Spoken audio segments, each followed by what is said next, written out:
holy crap, I have so much to say, and I'm super excited and like overwhelmed, and I just have all these feelings right now, and I don't really know how to like get them out. So I'm just gonna kind of word vomit at you, and hopefully you'll understand.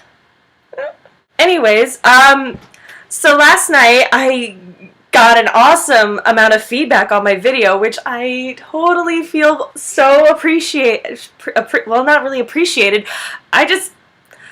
It feels wonderful that you guys are watching these and you're liking them and actually kind of like listening to what I have to say, which is, you know, I really never intended that when I started making these. These started out as just goofy videos to send to my roommates to let them know, you know, well, kind of what's going on with my life when they're gone, because, you know, I like doing that kind of stuff.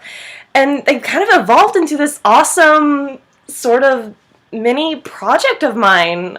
And it's really wonderful that, you know, you guys are consistently watching them and telling me how much you like them and giving me feedback. And so the point of this video is for my friend Dylan, who made a wonderful video as sort of a reply to my last video about relationships and comparing them to Lizzie and Darcy and whatnot.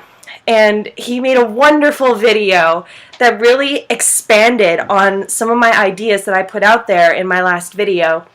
And my God, I wish that I'd thought of them first, because they were brilliant and wonderful, and I just kind of want to respond to them in this video as sort of a thank you, because really, he really, you know, got all my ideas out there that I kind of tried to graze on last night, but I didn't really get to dig into.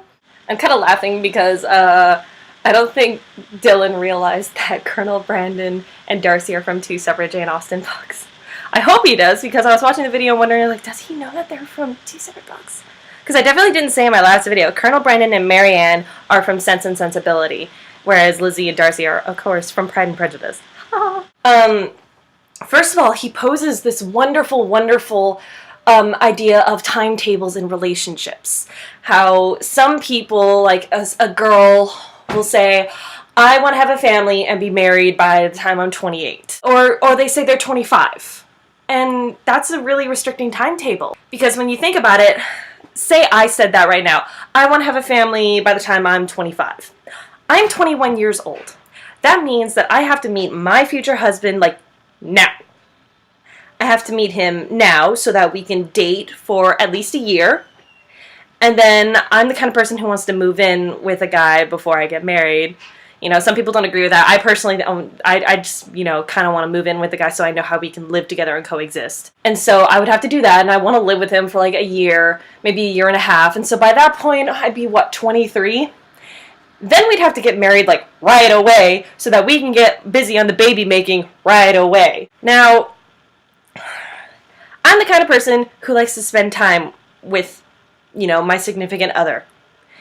So if I said I want to get married by the time I'm 25, that doesn't give me a lot of time to spend, you know, one-on-one time with my significant other before we get into the baby making stage. That's not healthy.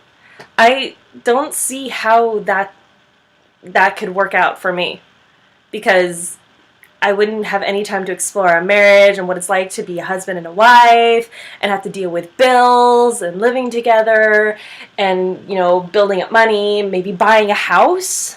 I wouldn't be able to buy a house by the time I'm 25. Are you kidding me? I'm an arts major. Does it sound like I'm going to be rich by the time I'm 25? Unless I get an awesome movie deal where I get to be in, like, the next Hunger Games film, which I don't see happening, because, am I athletic? No, it's not going to happen. And even then, 25 is still not too far away, or not 25, 28 is not too far away.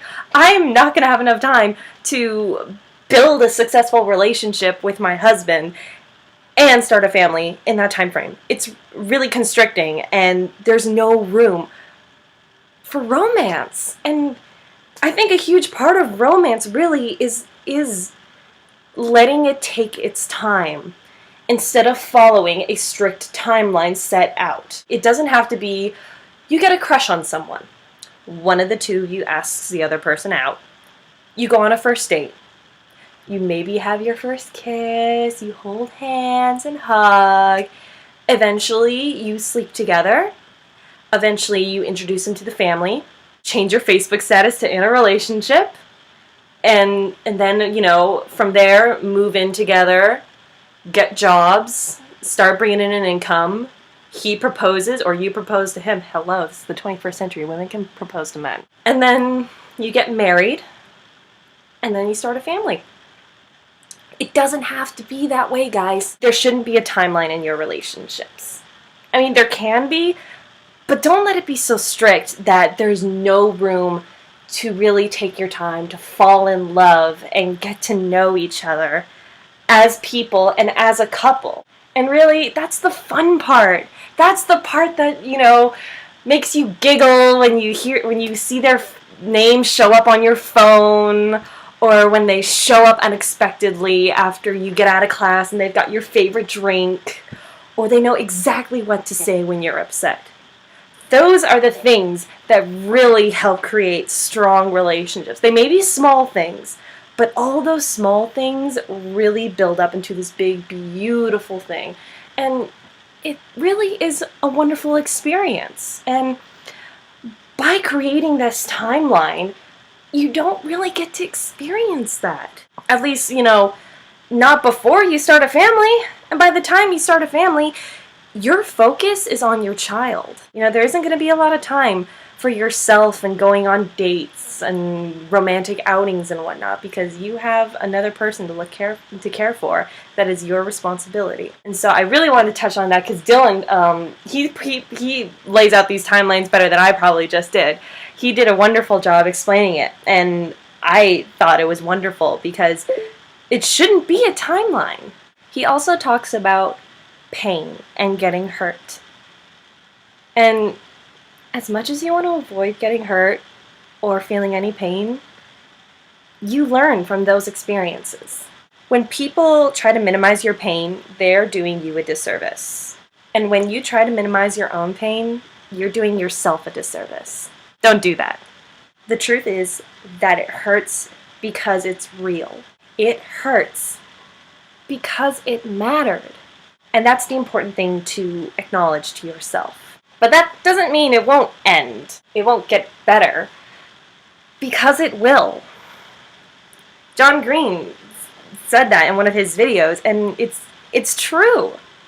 Things do get better, and you should wait and see what happens. You learn from that pain. You become a better person from that pain. But your pain teaches you a lesson. It teaches you how to best handle the next person or relationship that you decide to enter. It's about finding yourself. You find yourself in that pain. You find out things about yourself that you may not have known before. And it's important that you find those things, because those are the things that make you who you are. Dylan, a whole heartfelt thank you for your reply and video. It's wonderful and so totally helpful and relevant. And I wish that I could be as eloquent as you are, because you are a wonderful speaker and your points were fabulous. And I can't wait to hear what you might have to say next, because it's really wonderful having someone to kind of bounce off of. And yeah, I hope that this video maybe touched on some points you were trying to make.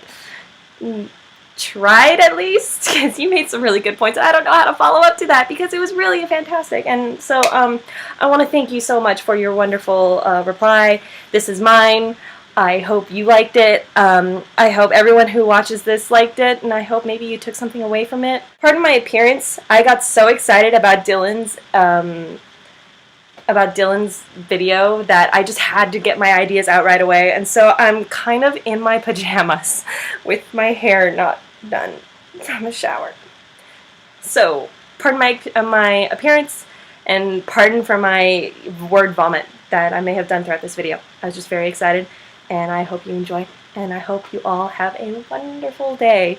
And in the words of John Green, don't forget to be awesome.